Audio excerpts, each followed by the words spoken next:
Sitting, of course, in the Greater Kruger National Park, 8.5 million magnificent acres of wilderness. My name is James Henry. Very nice. We have the greatest Gabonese French aircraft pilot in the world sitting with us today. His malaria, thankfully. That is Sebastian Rombi, of course, and I do excuse the shadows on my face, but you will notice that when I turn my face to the sun, I'm unable to open my eyes. That is because it is so very bright. So let's not look at me, let's look at the dogs. While I tell you that, of course, we would love to hear from you throughout the course of the show, as I'm sure Ralph and Brent have told you already. And you can talk to us using the hashtag SafariLive. Now, for those of you who have not been with us over the last few days, we've been doing a few experiments with Ronald the Rover to see how animals respond to him. Now, we've done it with Hosanna the male leopard, we've done it with the Styx Pride. Both of those cats reacted in very similar ways. Well, the adult lions couldn't have been less interested. The cubs and the young Hosanna walked up to him. I'm not sure why they stood up there. It's not because I moved Ronald. And they kind of came and looked at him, smelt him, and then they disappeared. Then they lay down and relaxed again. Now, the dogs, when we put him down here, they did get up straight away as soon as he moved towards them. And now they've settled again in the shade. So we'll see what happens. I was a little bit surprised by their slightly startled reaction, so I'm not sure that we're going to get the same result that we have with the cats. Alrighty, let's head down to the other end of the Djuma end of this drive. Let's go down to Tristan Dix, who is sitting with some elephants. Well, the painted dogs have managed to get up slightly now, and they're having a little bit of a greeting ceremony because they keep getting up to go off and have a drink, and then they come back to the shade here. Ronald, unfortunately, has got no signal in this area, and so he is unfortunately probably not going to be able to show you his pictures of the wild dogs. Still, he got a couple of good ones, and we'll try and broadcast those at some time. In the meantime, I think I'll bring it back. Now, Melissa, you've been watching hyenas with Ralph, of course, and you say, who's got bigger ears? I think that was the question. Well, the answer is that the wild dogs have got much bigger ears. Let's move slightly so we can get a better view. They have got enormous ears, wild dogs, and it's because, well, we think because their communication during a hunt is so crucial. And what happens when they hunt is that they can really sort of bombshell or shotgun, if you like, out into the wilderness, and they can lose each other very quickly. And then they need to find each other very quickly. So they have these sort of satellite dish ears that help them to find each other. They listen to the sounds, they can swivel and pick up probably the smallest wild dog sound. There they are. And that helps them to maintain contact during a hunt. For a hyena, yes, their ears are certainly far, far better than ours. But they don't have the same need to communicate during a hunt. They'll hunt visually with each other, if they hunt together at all. I don't know, has Ron got a picture at the moment? I'll just quickly find out from Louise if we've got a Ronald picture. But I don't think we do. No, we don't. Anyway, beautiful shots here of them just trying desperately to stay cool in the sun. Like I say, a very, very hot day indeed. I don't think these chaps are going to get up until, well, at least 6:30 or so, and that on account of the fact that it is, well, it's pretty cold. No, it's not pretty cold. What did I say? No, on account of the fact that it is so very hot, and I think they ate very well today. Earlier on, they looked pretty full this morning. There was blood covering the heads of them, and so I think that although they may try and kill something this evening, it's unusual. It wouldn't be unusual. All right, we're going to go and have a quick look at Ronald's picture now. He's got a picture of one dog who's got his back to him. That's not the best picture Ronald's managed to get today, but I'm not going to move him. I'm just leave him. Hey Bird, you ask a very good question. You ask, do wild dogs live? Now I've taken, the last time I checked, something like 80% of dogs in the Kruger National. Well, we're still here with the wild dogs. We think we figured out why you keep having to crash cut away from us. It's Ronald's fault, apparently. So we'll avoid using him for a little while and try and sort that out. Now, Ladybird, we were talking about the ages of wild dogs and how long they live. I don't know how far into my answer I got, or you got, but basically something like 80% of the dogs in the Kruger are less than 80 or less than 5 years old. They have a potential lifespan probably around 10, and unfortunately out here, of course, there are lions and hyenas and all sorts of other predators that will try and kill them from time to time, and there are also difficulties with coming into contact with domestic dog diseases like canine distemper and rabies. Now, in the absence of all of that, yes, they probably do live for about 10 years, but in these very difficult conditions, despite their very high breeding rate, really, you'll probably find that they seldom live beyond 5 years out here. I'm just trying to find the exact reference for that. No, I can't at the moment. Anyway, we will try and find it at some stage. It is quite interesting, though, that they should live such short lives, despite the fact that they are such successful hunters.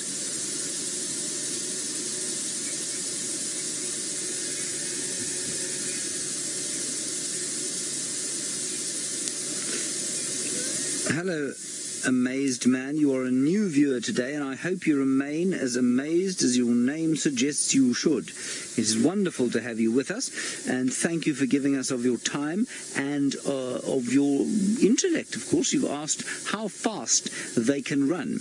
Well, it's difficult to record how fast it runs. The figure I've just read is 6 kilometers an hour, which is about, call it 45 miles per hour. They can sustain a speed like that for some time. The big thing with wild dogs is their ability to maintain for a long period.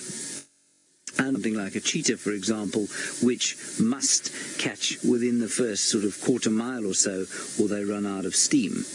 They run much faster, of course. So those are the two coursing predators of Africa, the wild dogs and the cheetah. And these chaps have a very different sort of strategy for catching, and it relies a lot on their stamina. Alrighty, I think we're going to just move around a bit here, see if we can retrieve Ronald. While we do that, we're going to go back to Tristan and his rather fascinating small elephant sighting. There's only one. Thank you, merciful heavens.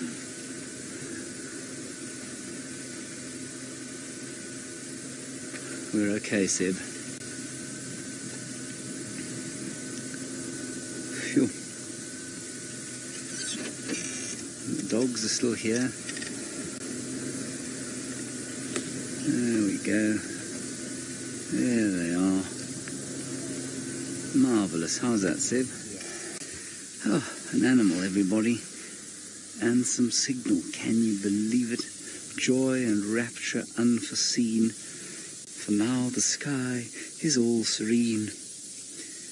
I didn't make that up, Seb.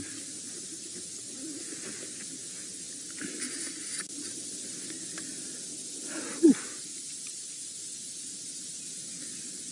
I think this dog has seen us again and said, surely you idiots with that robot can't be back here.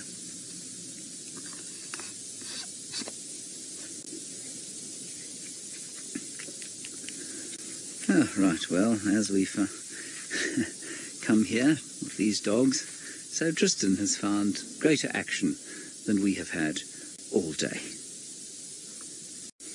They are up and they are moving, one of them off to the left of where we're sitting, to the left of where you are, and these chaps now getting going. Very exciting stuff. Don't know anything about this pack, I don't think. I don't even know who they are, but they are now on the move. We'll start the engine. It looks like the Alpha. Oh no, here he comes. He's coming past you, Seb. No, he's too little to be the Alpha. She's too little to be the Alpha. Just waiting for the rest of the pack. Here they come. This is just very, very special. So confident with the vehicle, which is wonderful. Isn't that great? Get my fat bonce out of your way. There he is, just examining the high lift jack, which we oiled today. What do you think? Yes? Good. Excellent. I'm glad you like it. Now, of course, wild dogs can be a little bit sort of cheeky this time of the day. They'll get up, move around, and then slump down again. But here we have one about to come sit on my lap. Very exciting. These all look young to me, except the one just to the left there, yeah, under the tree. Yeah, he looks like a big male, or an adult male anyway. This is fantastic. Scarlett, you want to know how curious they are with the vehicle? The answer is not hugely. And what was really interesting was bringing Ronald in here today. We drove him into the little shade where they were sitting, and they stood up to look at him, and then they went to sleep. They were totally unlike the cats, all of which have come to investigate him, smelt him, pawed at him, and then left him alone. These guys didn't even bother with that. They stood up, and then they lay down again, and that was it. They did not want anything else to do with him. And it's the same with the vehicles. And it's the same with us on foot even. Now, there was some impala very close to the WildEarthTV Dam. I don't know which waterhole old Tristan was at. So we'll just see if these chaps start moving towards there. Right, so we know we're near Twin Dams. We're heading towards WildEarthTV Dam. If they're close to quarantine clearings. Now, what's interesting here is that normally that urinating on top of one another would be done by the alpha male and the alpha female. So maybe that streamlined creature second from the back, very dark coat, is the alpha female. Maybe that's the alpha male in front. That would make sense. This is very exciting stuff. Now, I know that we are supposed to end this drive at 6:30, so I'm just going to warn you that if these guys go on the hunt, I think given the amount of light we'll have left after 6:30, we will probably extend, if possible, because it would be a shame to waste these fellows on the hunt. So, two what I would call sub-adults and two adults in that little grouping up there. Yeah, the female's definitely taller than the two sub-adults. Not much. She's trotted off down the road. She's saying, come on, to her man. He's saying, okay, and one of their children is now sort of rolling himself in their dung. How delightful. That really gives an impression as to why they smell as foul as they do. Oh, how lovely. Beautiful. Now, that was the first sight that our TV viewers during the 16th or 15th of December show got of a wild dog doing precisely that in the morning. I think the Big Cat Week viewers must have been slightly disappointed that we showed them a defecating dog. Oh, and the others are coming to investigate. How wonderful. Delightful stuff.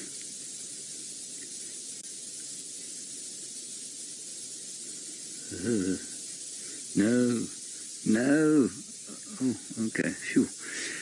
Kathy in Ohio, you're wondering if wild dogs and hyenas are the only prey or predators that don't kill their prey before they eat them. No, that is a great misconception, Kathy. I think that the death experienced by a steenbok or impala under attack from a pack of wild dogs is far less traumatic than that experienced by, say, a wildebeest being killed by lions. They will almost always start eating before the animal's dead. One animal around its nose and around its throat, and the others will just start feeding. Whereas these chaps will tear apart anything that they're going to eat. And So it's a great misnomer that they are cruel, wanton killers who create a great deal of pain for their prey. It's a huge misconception. Hyenas, of course, are largely scavengers. I'm just going to sneak forward. In this area, certainly. There they are. They're just doing their begging and reasserting who's in charge. Oh, this is just wonderful. That's very impressive show jumping from one of the dogs there.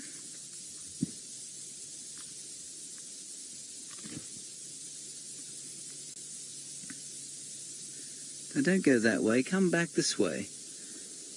Go to quarantine, that's where you want to be.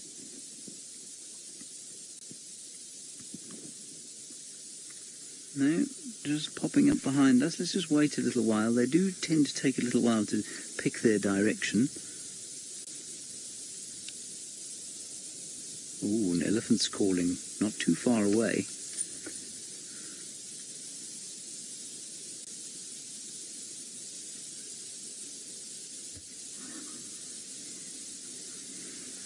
Hi. Hi. What's your name? George? Straight past my new boot. Another one. Hello. How's your Sunday been? Lazy? Good? Excellent? Marvellous? Here comes another one. Do you think I've managed to get one photograph of him? No, don't be silly.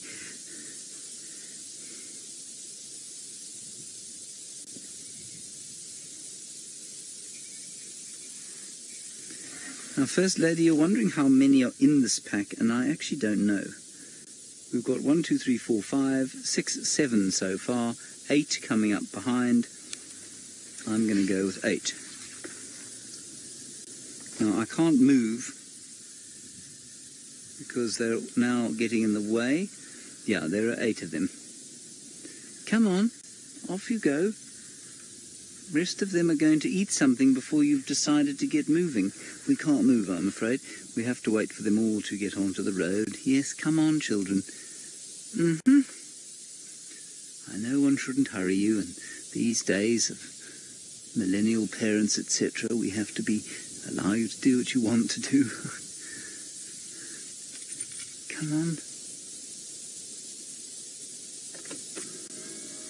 That's enough smelling of dung. You can't eat that. The same as it smelled yesterday and the day before. That's it. And next, come on. There we go. Now, that second last one is also... No, turning around. I think that one's senile.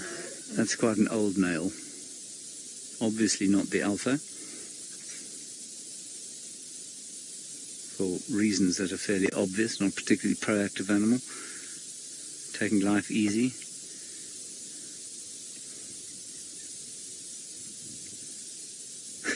Showing... No, get on with it. They're all wagging their tails. That's it. No, don't stop. Okay. Okay. That's it. Come on. On we go. What you don't want to do is drive over one of those landmines. The workshop will smell horrendous for weeks.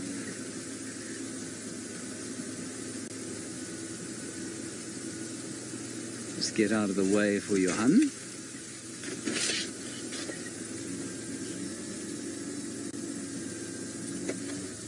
You have to stop here.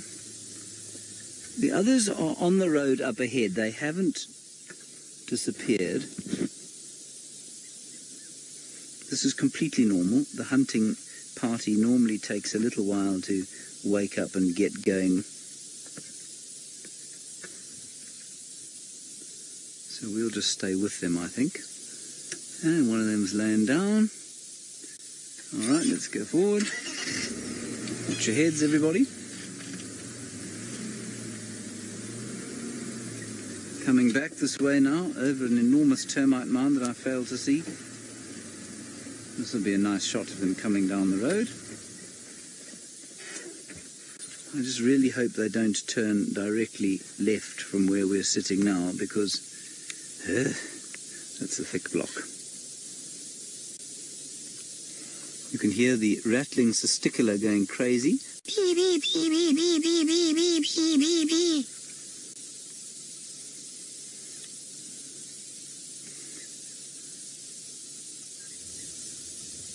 Yeah, the reason you can't hear it, I'm afraid, is off to the side, and the microphone is pointing at the dogs.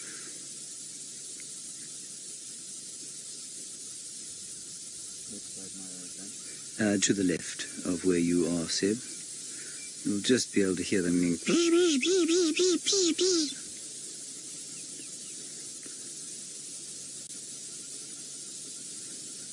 and also the very odd high-pitched metallic squeak, the pre-hunting squeak.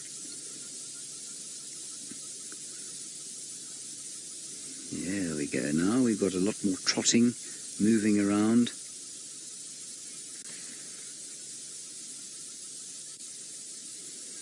Scarlett, I think your question was how far away can a wild dog detect meat? Is that correct? Here's our lazy lump next to us here. That's the, I think that's the omega fellow we saw earlier. Very relaxed. Scarlett, I don't know how far away. Remember, they don't scavenge at all. They're one of the very few predators here that will not scavenge. Now, they only eat fresh meat, often only that they've caught themselves. No, that's not true. They'll happily steal meat from something like a leopard if it's just died, or from hyenas. So, I couldn't tell you, but their noses are extremely sensitive. They find each other using their noses. They do smell very powerful. So I imagine not nearly as far as a hyena, but probably about the same as a lion or a leopard. So, I don't know, let's say the wind was blowing correctly, about 5 kilometers or so. Now, that's a proper movement down the road. Come on, fellows. Look, here's our omega, lurking at the back again. That's him there, Seb, with his face just turning now. Yeah. No, still not in picture yet. He's that lazy lump behind there. All right, I'm just going to let Johan go past because he's been waiting very patiently for us. Johan, do you want to go in front? Oh, thank you very much. He's the nicest man. There? Anyone see that? The universe truly is trying to get rid of us today. I saw my life flash before my eyes there. Did anyone else see that? No comment from the final control. They obviously missed it entirely. Oh, she's talking. Hang on, I've lost her.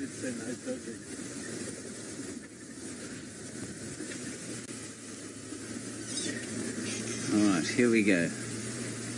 Now, there were a big herd of impala around here when we came on drive.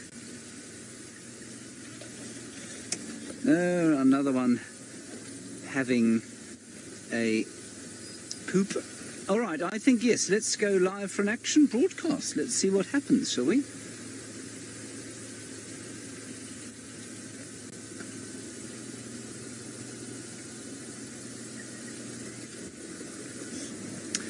Good afternoon to our new viewers. You are back in the Kruger National Park, Djuma Private Game Reserve.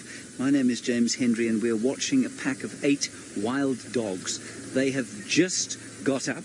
They have been sleeping the whole day after a large meal this morning, and they're on the hunt. The sun is about to set. This is the perfect time for these crepuscular hunters to get on the move and try and find some prey. Please send us any questions you'd like to. Send us your comments. We'd love to hear from you as we follow these dogs on the hunt. They're heading towards a waterhole where at this time of the day they may well expect to find some impala, nyala, other antelope. Impala will be the main thing that these dogs like to eat.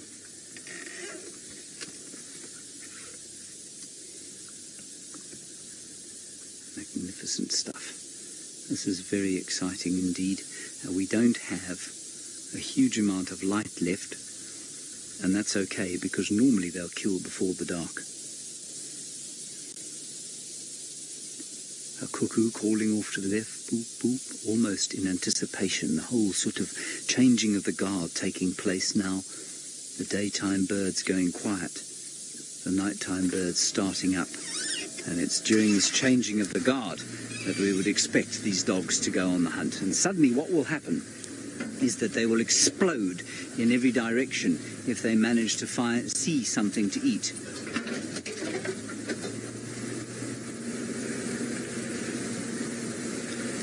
Hello, Zishan. You say you thought wild dogs didn't hunt at dusk? Well, Zishan, these wild dogs, don't take my word for it. Let's watch them. They are on the hunt. They ain't going for an afternoon jog for the sake of it, I promise you that much. Dusk and dawn, Zishan. Just at first light, they'll start moving, and then as the light starts to fade. And the average is about 3.5 hours a day that they spend hunting. Now, Avery, you want to know about their relationship with big cats, and do they scare off big cats? They won't scare off lions. Lions kill a lot of wild dogs, especially in the Kruger National Park area. But they will often have conflict with leopards, and they will often send leopards up trees. So if these chaps were to come across a big male leopard right now, the leopard would not try and stand his ground. He'd leap up a tree and sit in the boughs, growling down at them and looking with a great deal of distaste upon his canid compatriots. Now, the water hole is just up here. Also up ahead is a lodge called Djuma, which is a wonderful place to come and enjoy the African wilderness if you are on holiday out here. And the smell of them is just so doggy. You can't mistake the smell at all. Once you've smelt it once, you'll never wonder what it is again. Sorry about the bumps, everybody. They're going down in towards a drainage system here, a dry riverbed. And we're just going to get across, I hope, onto the wall of the waterhole. Otherwise we're going to struggle to see them if they go into the drainage system. I'm just looking, keeping my eye open for any kind of potential prey there might be in the area. I don't see anything. There they are sitting now, just waiting, having a smell. Perhaps an impala defecated there. Please don't go down that way, dogs. It's going to be nigh on impossible to follow you. Now, Tammy, you're wondering about the social structure. Is there an alpha dog? Absolutely there is an alpha dog in this pack. Alpha male and alpha female. They run things in a pack like this. We're just going to sit here for another 2 seconds. Yeah, they're coming back. Good. Okay, we won't take the gamble to move just yet. So, Tammy, alpha male, alpha female, stratified social structure, male and female.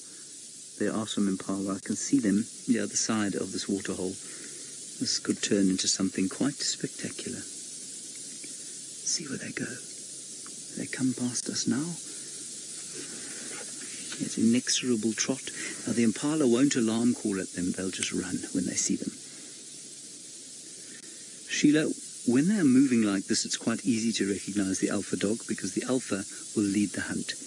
He'll start off leading the hunt. Either he or his consort, the alpha female, will start the hunt. Okay, I'm going to have to move. They're on the wall here. We've got one more lazy fellow. This fellow has been lazily walking behind them the whole afternoon, showing very little initiative. He is definitely not the alpha. He may be the omega animal. All right, now, the impala on the other side of the dam. There's a nyala there as well. Big nyala, probably not too big if they were desperate, but there are so many impala here. Yeah, you see, I'll just see if I can spot the impala. You see them there, Seb, just in the woodland. Lee, you're wondering about why their tails are white. Well, Lee, it's because they have to move through thick bush, often trying desperately to keep up with each other. And a white flash at the back makes it much easier for them to follow each other. That's why we think they've got white tails. Now, he's very excited at the thought of one of those impala. Let's see what the rest do. Now, once they decide to start chasing a herd of something, it's all bets off as to who's the alpha. They just go for it. I think those are a little bit far away from them.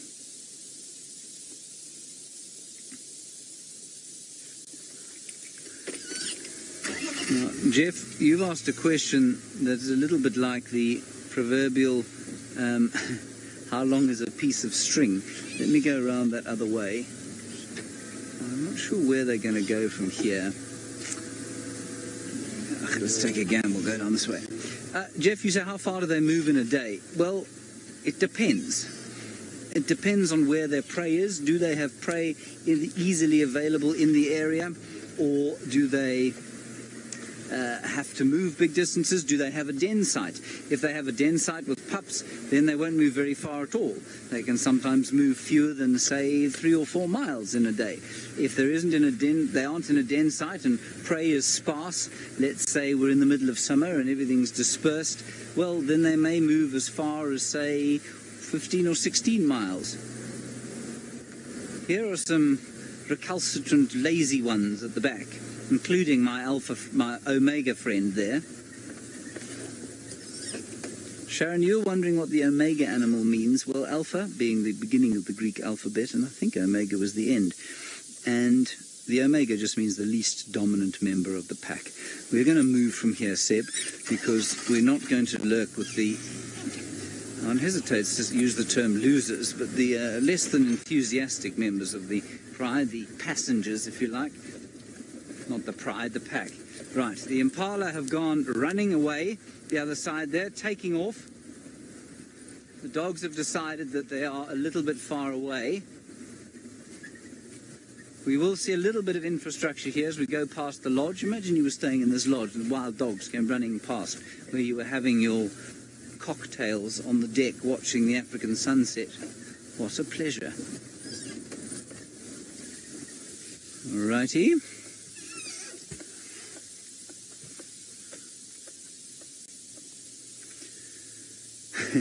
Well, Fiona, just the same reason that the big bad wolf had large ears to hear Little Red Riding Hood. They've got big ears because they use them a lot, and they like little satellite dishes, and they are moving independently of each other. And the reason they need such big ones is that they find each other after and during a hunt using sound quite a lot. They will use smell and they will use sight, of course, but they will make loud whooping sounds to try and find each other during the course of a hunt. Aren't they magnificent? For those of you who are vaguely interested in sort of my preferences, these are my favourite animals out here. Let's just move a little bit round the front. We'll try and get a front-on view of them. Patrick, you're wondering what they'd like to prey on. Well, impala, normally, they are the most common antelope here, medium-sized antelope. They'd be this sort of, I'd say they'd make up about 75% of the diet of a pack of dogs like this. They will also kill things like scrub hares quite frequently, but often we don't see that because they're devoured in seconds. Then they would take on something the size of a nyala. It's not unheard of for them to take on wildebeest and zebra as well, but there are so many impala in this area that I think it's highly unlikely they'd take on either of those much larger grazing species.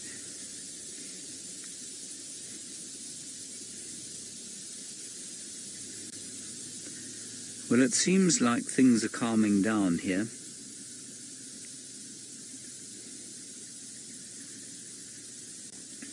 Oh, Tammy, you say, are they just called dogs or is there a name for their breed? Okay, they obviously didn't explain this. They're not a breed of dog. They're a totally distinct species of dog called Lycaon pictus. That is their Latin name. Their English name is the African hunting dog, or the Cape hunting dog, or the African wild dog, sometimes called the painted wolf of Africa.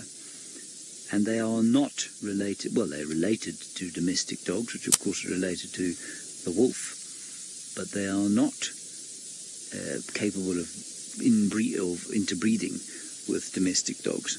They are susceptible to the same diseases, but they're not capable of breeding with them, or indeed, we don't think, with any other extant canid species, so with no other dog. All right, now they're heading up towards a clearing where normally there is quite a lot for them to eat. No, they've turned around again.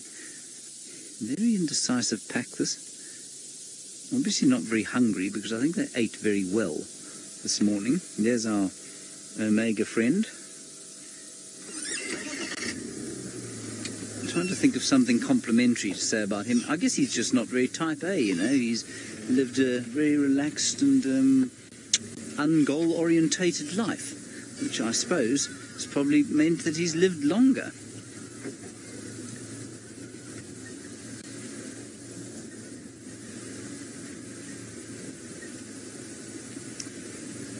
Now, Francis, you're wondering how they kill their prey and whether it's like killing with a lion, like a lion kills its prey by biting it on the nose and cutting off the windpipe. No, they basically tear their prey apart, and while it looks gruesome, it's a very quick death normally for the prey.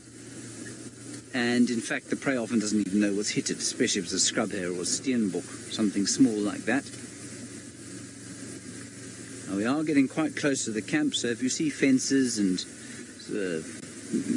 small children running around, no, you won't see any small children, I'm joking about that. But if you do see some infrastructure, that's what it is.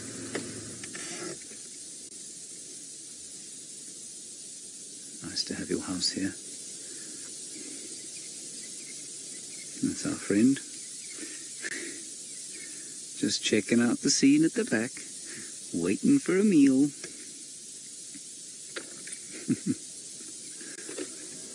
Okay, let's move it up a bit. Is another vehicle in the sighting with us.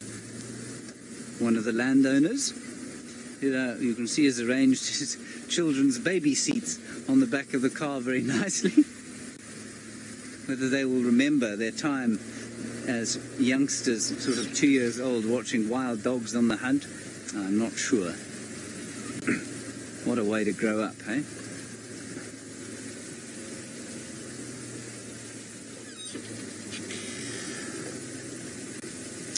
Now, Miguel, you're wondering about whether female dogs are the only ones that hunt, or if it's the males as well. No, it's everybody that hunts.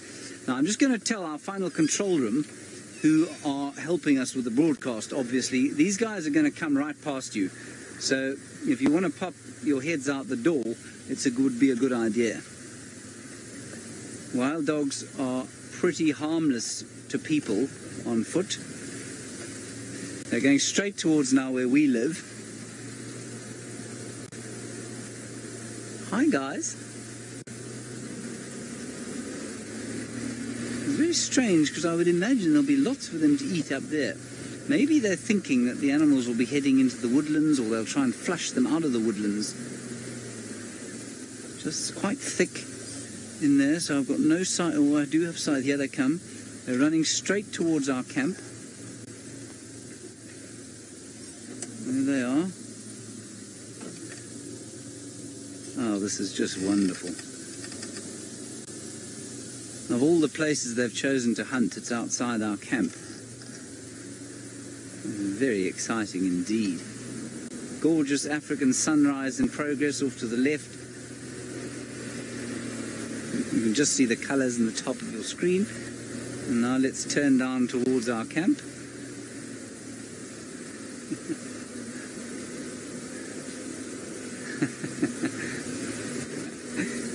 I think they're going to go into my room.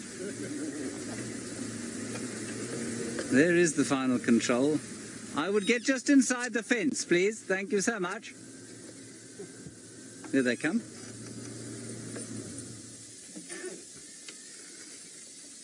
Now, you might just be able to hear the guinea fowl calling.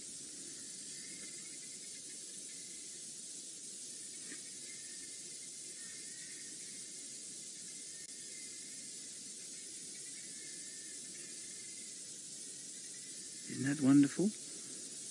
Now, suddenly they've realized they're quite close to human beings.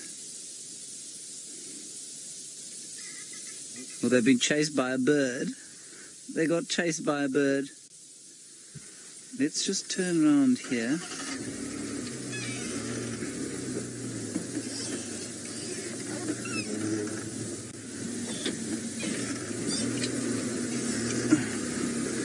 Turn around. I think they got a huge fright. I think one of those guinea fowl came plummeting out of the tree.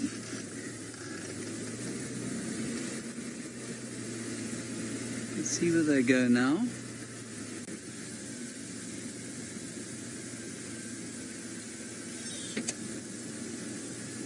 Can't see them anymore. Maybe they didn't chase something there. It could have been a little bushbuck or something lying under the trees. Grabbed it. And you say maybe they heard the dinner bell. Well, they've certainly heard their own dinner bell.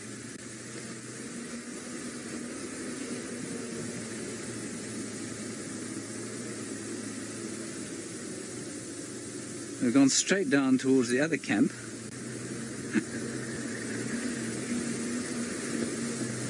Let's go and look-see. They may go back down towards the clearings there. There they are.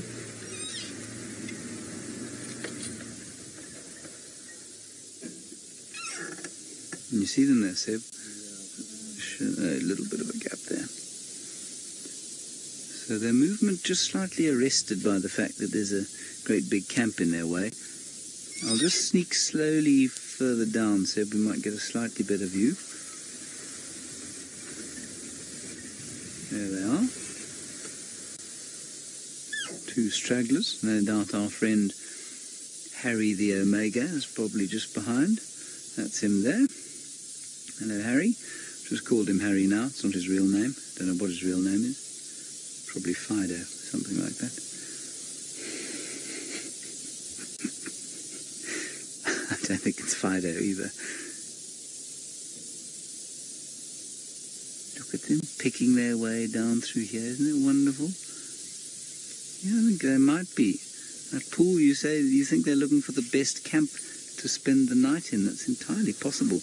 I cannot get through that area because there's what we call a hippo fence, an elephant fence.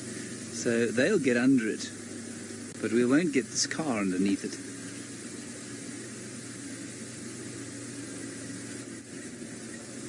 That's to stop the elephants coming and taking all the trees out of the camp, which they do from time to time. Oh, they're on the run now.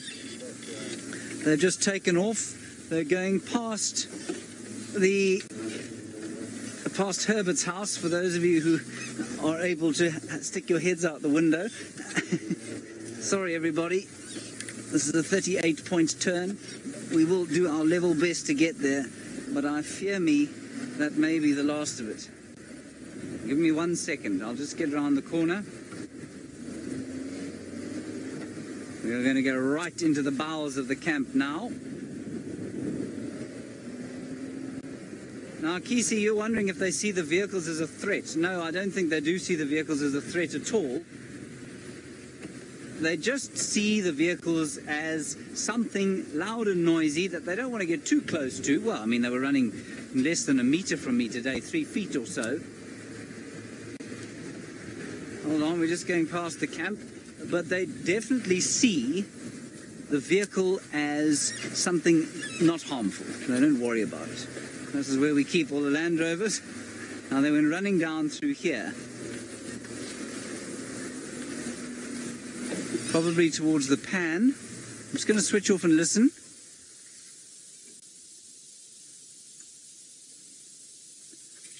I think they've gone down towards, there's a little pan over there. We won't be able to get there from this direction. Bear with me. Let's try, just quickly go around the corner there and see if we can't spot them once more. They definitely seem to take off after something. I don't think they're in the garden here. I think we'd hear them twittering at each other. I know this isn't the wildest scene in the world, everyone, but this is where we live. We have to live somewhere.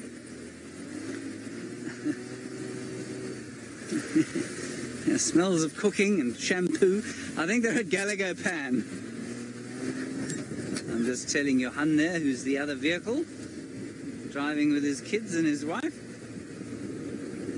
Hold on tight, everybody. If you are enjoying a drink, lift it above your lap and don't spill it. Hold on to your dentures if you've got them. Now, of course, they could change direction at any stage, come herring out, but let's just keep an eye out. This is a long route around to the waterhole. That's okay. Isn't this marvellous fun? Sunday evening entertainment.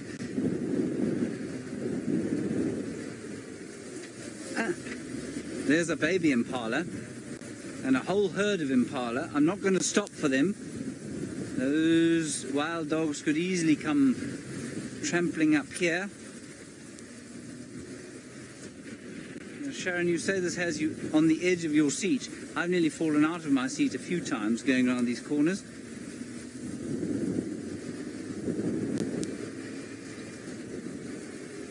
Oh, hold on, everybody.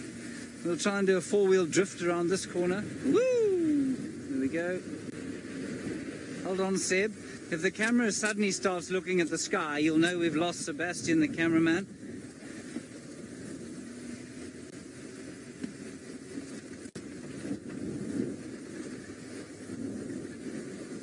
Nearly there. There's a clearing just around the corner here. I fear me they may well have passed it already, though. Could also easily have killed. Whoa, that was a four-wheel drift.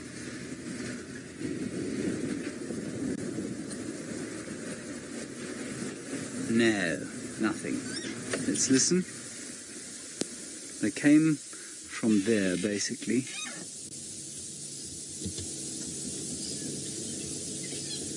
No, alas, I'm afraid the dogs have gone. Given us the slip they have. Could easily have gone up towards those impala or down there towards the dam. I'm just listening carefully. I don't hear anything, I'm afraid. Just quickly call Johan. Johan, there's nothing here at the pan. Anyway, everybody, that was wonderful. I'm going to do one little circuit around to see if I can find them. If we can find them, then we will go live again and we'll hopefully catch them hunting something. If not, well, that was a wonderful Sunday evening's entertainment. Please do join us further. Keep watching your social media notifications for further magnificent live broadcasts from the Sabi Sands in South Africa and the Masai Mara in Kenya.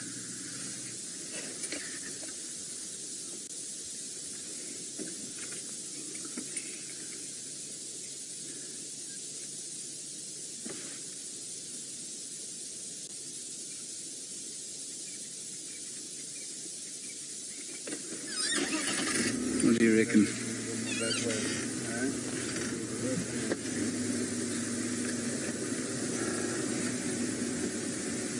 Oh, we're still with the internet viewers. Wonderful. Hello, everybody. Why don't you just stay with me for 2 minutes? We'll go around the corner here, see if they're there. If they're not, then I'll let you get on with the rest of your day. 7, I reckon, maybe this way. Johan's gone the other way to look there. No tracks on the road.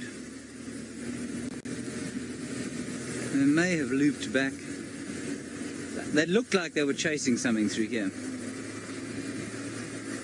Anyway, let's just quickly go around the corner here.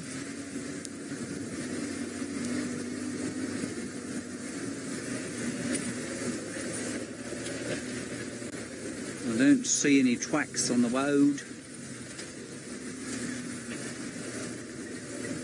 No. All right, everyone. That's going to be it, I'm afraid. I think we better roll the credits. Are we rolling the credits? I've always wanted to say that.